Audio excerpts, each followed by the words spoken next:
Hi guys and welcome back to my channel. Now first of all, I'm sorry that I have been away for some time, probably more than 2 weeks. It's because I was on a vacation and when I came back I had some chores that piled up, but from now on I'm going to produce a lot of reviews, probably one every 3 or 4 days. So buckle up, we are starting with this one today and it is iFi Zen Can. It's a headphone amp. It's everything that you know about iFi Zen deck stands for this one too. It's beautifully built, finished with thick aluminum, and it goes for $199, that is US dollars. And I am a little bit late to the game of reviewing Zen Can because when it was released, I couldn't get one in my country and I asked iFi, would you like to send me a review sample? They were like, no. And I was like, okay, when I buy it and eventually review it, I'm going to crush it. So it's a revenge time. Just kidding. I'm going to be objective as always. Okay, so quickly going through the connections. On the back here, we have analog inputs. Because this is a headphone amp only, no digital inputs, no DAC inside. Single-ended inputs in form of RCA, everything's normal there. Quite fine. Then you also have 3.5 millimeters single-ended input if you want to use that for some reason. I don't see it, but you might. And finally, balanced input in form of 4.4 millimeters Pentacon connector. I definitely would much prefer to see grown-up XLRs, pair of XLRs here for balanced inputs, because yeah, I like those much more. But there you go. It's a fairly compact device and they managed to put 4.4, no XLRs. Other than that, there is a 4.4 millimeters balanced output on the back here, so you can use this as a small preamp or pass the signal through to something else. That's nice.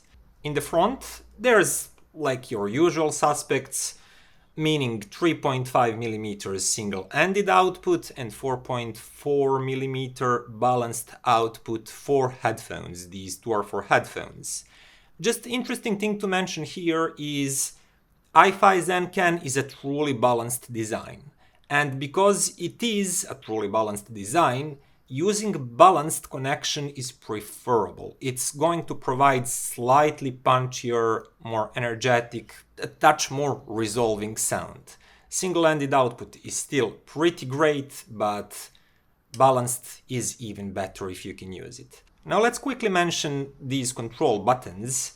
Now we have input selector. You know what that one does. Gain selector, you also know what that one does, but it's interesting that here you have 4 levels, 0 dB, 6, 12 and 18 dB. And I really like this fine step. I don't like to see 0 and 12. That's too big of a difference. This way you can fine-tune to your liking, your headphones, their sensitivity, so you can use volume control quite comfortably. Anyways, I just like it. Everybody should do it like this. Good job, iFi. And completely on the right side of the unit, you have a button that says X bass and 3D. Now, what is this? This same button, if pressed once, will enable bass boost. It's quite subtle bass boost. It's okay, maybe you need it. I didn't, because this unit has a really nice bass to start with. If you press it for the second time, you enable 3D effect. It's like some sort of enhancement that maybe gamers on a PC would use, that they're used to with creative sound cards like Sound Blaster, ODG, 9.1 Supreme FX Blaster. And, you know, if you're a true audiophile, you are not going to touch this filthy button because no, we hate it, right? We hate processed sound. Give it to us clean and pure and edgy and analytical. Okay, I went a little bit sideways there. If you press it for the 3rd time, it will enable both of these effects. Wow. And And I kept it off for the most of the listening test because I really like the sound directly from the unit without those effects. Play with them, try for yourself, that's okay. And the only thing I didn't mention is power. The power is pretty great. It's close to 2 watts or 1.6 something like that into 32 ohms. I'll put that on the screen. It's not interesting. I just wanted to say that this unit do sound quite powerful, and for most of my testing I didn't even have to apply any gain because I have pretty decently sensitive headphones. So I was just using 0 dB and I had to keep the volume quite high, but I had a really nice gradual control because of that, because there is no much gain and volume is not jumping really quickly. Now, how does iFi Zen Can sound? Remember, I have a revenge ready for iFi. Okay, I don't have it. I'm sorry, I don't have any revenge because Zen Can sounds great and iFi is stupid for not sending me. Or maybe I don't have, because unfortunately Zen Can sounds really good. It's just nicely balanced. It has everything in right amounts. And when I listened to it in isolation, I was thinking like, yeah, there is bass, it's full, it's weighty, but it's not overblown. It never feels that it's lacking control. It's just nice and weighty bass, but quite resolving. Edges of notes are quick and sound clean. And highs, these do sound really extended and airy, and this is an open sounding, airy sounding amp. And the only thing that I've noticed that might not be the greatest is the mid-range in terms of presence and forwardness. Maybe you actually even like that. Vocals sound a little bit laid back, and all other instruments in the mid-range sound kinda polite and laid back, and in playing with everything else, I never have a feeling that any leading instrument is actually engaging me and going forward.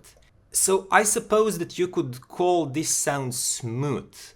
Now don't get me wrong, it's not dark, it's not warm, it's pretty neutrally balanced, it has details, it has brightness where it needs to have brightness, but it's like dynamically and spatially smooth. Everything is just toned down and laid back and sounds really nice and enjoyable. And I wanted to check if I'm hearing it correctly, or maybe I just feel like that today or these days. You know, on a different day you can feel differently about music. It's a fact. It is known. So I quickly compared it to some of my favorite amps and just some amps that are widely popular. And I started with Topping L30 that I had to loan from my friend because I don't have that one anymore. And Zen Can is just better in all possible ways that an amp can be better, because it sounds livelier, it has more juice in the bass, it has equal amount of details in high frequency. Topping L30 is really good at that, but this one is just fuller down below, in the mid-range, in the bass line. Next to it, L30 sounds kinda flat and lifeless. I said this one is not particularly dynamic, but it's more dynamic than L30. And all of this is true for single-ended output of Zen Can. If you move to its balanced output, it smokes L30. It's just... Sorry guys, I cannot put that differently. It smokes it. And then I was thinking, yeah, but L30 is not my favorite amp for quite some time now, so I'm going to take the one that I liked more and I kept, and because of this I actually sold my L30. It's the SMSL SH-6. oh, this is a champion for the masses, this is the overachiever, this is the 120 headphone amp that sounds almost as good as iFi Zen Can. And this one I really liked because it's punchy sounding, it's dynamic sounding, it has warmth, it has juicy bass. When there is a rhythm and there is a kick and punch, it does that, the way that L30 couldn't. Everything just sounded livelier through it. And it's still true. And compared to Zen Can here, directly, you'll notice that SH-6 is definitely darker up top. It doesn't have the same amount of air, and it doesn't resolve the same amount of details in those upper frequencies. The same thing is true for edges. If you listen to guitar plucks, things like that, or maybe drum, but that moment that stick hits the drum, the ting, that's all more easily noticeable through Zen Can. And the bass line is actually warmer and fuller with SH-6. And the mid bass especially is more forward. It's again warmer and slightly more bloated, but there is some sort of attraction to it. In some songs it can really sound attractive and make you nod your head. But Zen Can also has really nice bass line, and it does feel a little bit better controlled and neat and arranged than on SH-6. So to cut the long story short, I definitely think that Zen Can sounds better and more balanced. It's not a huge difference, but it is a difference.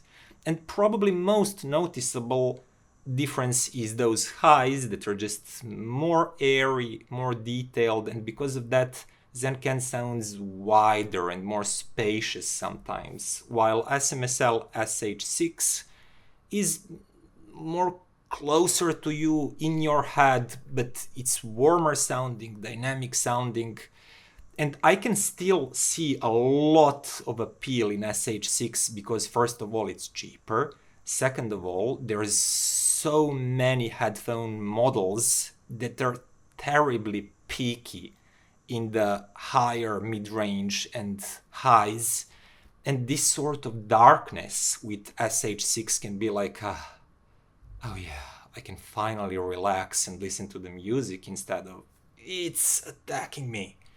But if we are talking about balanced headphones, really good headphones, not some BS like Beyerdynamics. I apologize to all Beyerdynamics owners, those are great headphones, I just hate them and they're peaky and they're not true hi-fi, but those are great headphones. And with this, there is not a clear winner. Well, honestly speaking, Zen Can is a clear winner. But I still think SH-6 is a great little amp. It sounds almost as good, not completely, especially in the highs, but you might prefer it, especially with some headphones, and it's cheaper. It's a great little product. I still love it. I love the heck out of it. Next, I actually compared it to a heavy hitter, Topping D30 Pro.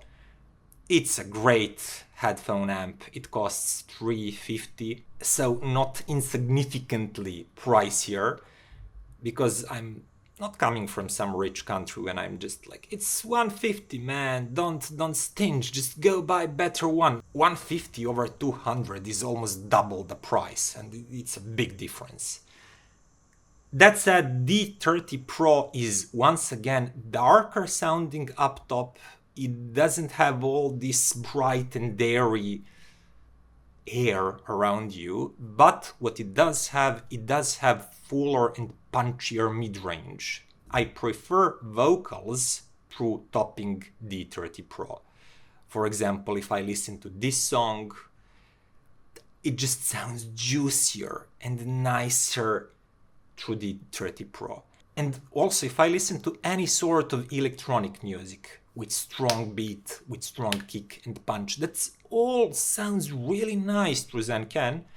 But when you hear D30 Pro, you realize there's another notch. D30 Pro, slightly punchier, slightly livelier sounding. Dynamics are definitely a notch above what Zen can do. But in general, if I just relax and listen to the music, I think that Zen Can brings like 90% or even more of D30 Pro. If I don't compare it directly to this slightly better head amp, I'm thinking like, wow, this sounds mighty good. But then when I play music through D30 Pro and I notice those closer, bigger, fuller vocals because of that better mid-range presence and juiciness, I'm thinking like, yeah, baby, that's totally worth another 150, at least to me. Maybe it's not really, but I feel like it is. And every time, there's no mistake, I'm going to convince myself that those small differences are worth every penny, because I'm a hi-fi fool. Don't be like me. Buy Zen Can and save some money. It sounds great. It's just not as dynamic and as full and lush sounding with vocals as the A30 Pro. Zen Can for $200 is just mighty good sounding amp. It sounds better than the price suggests. Diminishing return kicks hard here. You pay almost double the price for D30 Pro for a few things to sound a little bit better and also darker up top. Maybe you don't like that. Maybe you like this airiness and brightness, even though it's dynamically flatter of Zen Can, so it might be better for you. And the last comparison that I made was with Topping DX5. And now you ask me, but how? How, iiWi? You cannot make that comparison. This is a 2-in-1 unit. It's a DAC/headphone amp, DX5. And it costs $450. Yeah, you're right.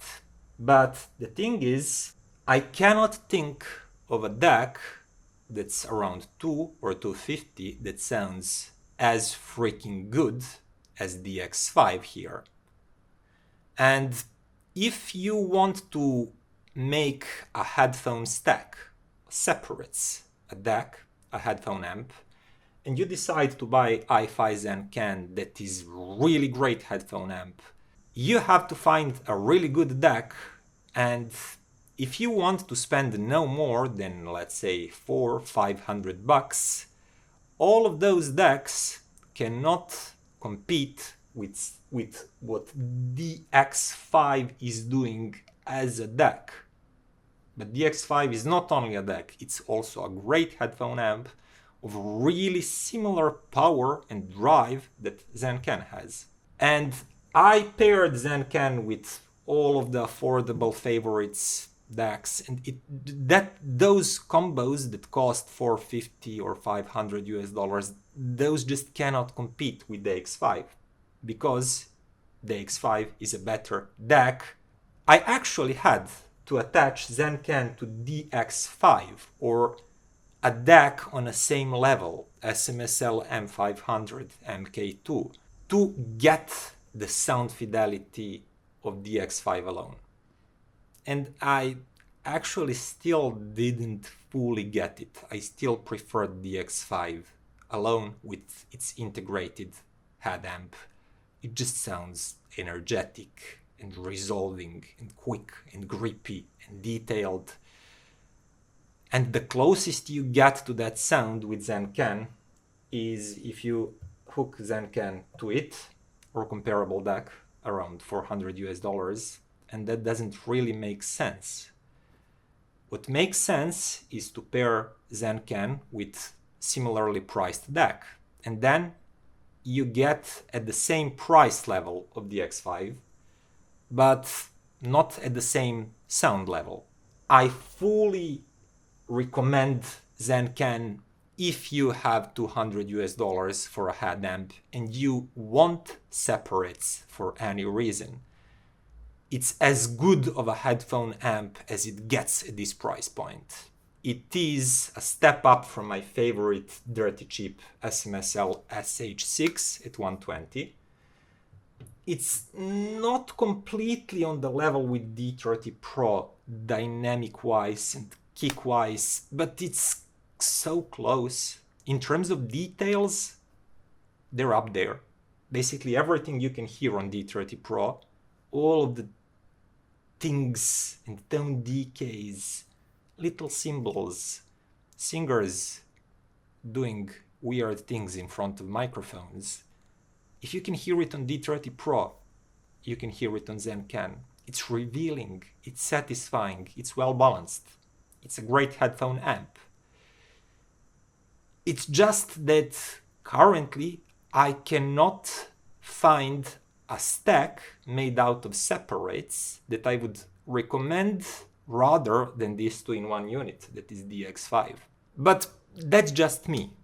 I always look for the best sound fidelity possible at the lowest price possible, and I'm amazed when I find it. I'm cheap, what can I say?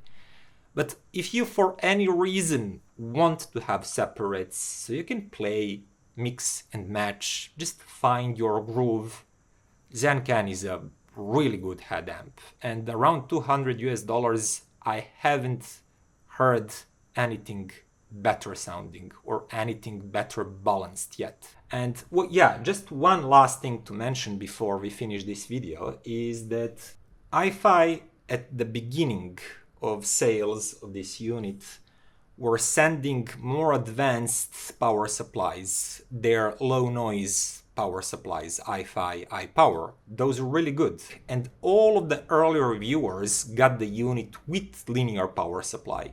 Oh, sorry, not linear, low noise switching power supply.